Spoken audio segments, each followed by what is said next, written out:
বহুতে মোক কৈ থাকে এই চেলেঞ্জটো মোৰ হোৱা নাই, মই ফটো পোষ্ট কৰিলেও নহয়। এই যে দুটা, এই ওপৰটো আৰু এইটো দেখা পাইছে চাওক, যিসকলৰ এই চেলেঞ্জটো কৰিব পৰা নাই কেনেকৈ কৰিবা চাওক।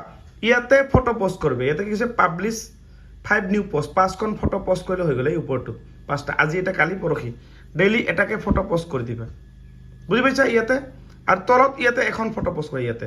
আৰু এইটো চাওক গলকে যিটো আছে যে গলকে যদি এইটো যদি না মানে ফটো পোষ্ট কৰাৰ পিছতো যদি এইটো যদি গলটো টিক মাৰ্ক নহয় তথাপি কোনো প্ৰব্লেম নাই, যিহেতু আপুনি ফটোটো পোষ্ট কৰিছে। পোষ্ট কৰিলে হৈ গ'ল, সেইটো আৰু একো প্ৰব্লেম নাই, বুজি পাইছে মই কি কৈছোঁ। যিসকলৰ ভালকে মনত ৰাখা, এইটো গলকে টিক মাৰ্ক ইয়াতে তুমি পোষ্ট কৰিছা, চাপ'জ তুমি ইয়াতে ক্লিক কৰি এইটো ফটো পোষ্ট কৰি দিলা, ইয়াতে ফটো পোষ্ট কৰিব কৈছে, পোষ্ট কৰাৰ পিছতো এইটো যদি থাকে এনেকুৱা গল টিক মাৰ্ক যদি হোৱা নাই তথাপি আপোনালোকে টেনশ্যন কৰিব নালাগে, বুজি পাইছে মই কি কৈছোঁ। সেইটো অট'মেটিক হৈ গৈছে, শ্ব' নকৰিলেও টিক মাৰ্কটো শ্ব' নকৰিলেও কোনো ধৰণৰ প্ৰব্লেম নাই। আৰু ভিডিঅ'টো শ্বেয়াৰ কৰি আপোনাৰ প্ৰফাইলত ৰাখি থৈ দিব। আৰু যদি মোৰ হোৱাটছআপ নাম্বাৰ লাগে ফেচবুক চেনেলটো ছাবস্ক্ৰাইব কৰিবা, মোৰ নাম্বাৰটো মোৰ হোৱাটছআপ ছাবস্ক্ৰাইবাৰ লাইকটো খোল খাব, মোৰ নাম্বাৰটো লগে লগে পাবা।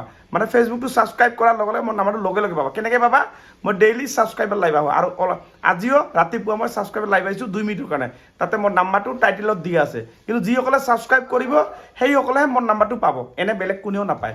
ছাবস্ক্ৰাইব কৰাৰ লগে লগে নাম্বাৰ তুমি নিজেই পাবা, কৰাৰ লগে লগে ছাবস্ক্ৰাইব লাইভটো খোল খাব। আৰু ভিডিঅ'টো শ্বেয়াৰ কৰি আপোনাৰ প্ৰফাইলত ৰাখি থৈ দিব।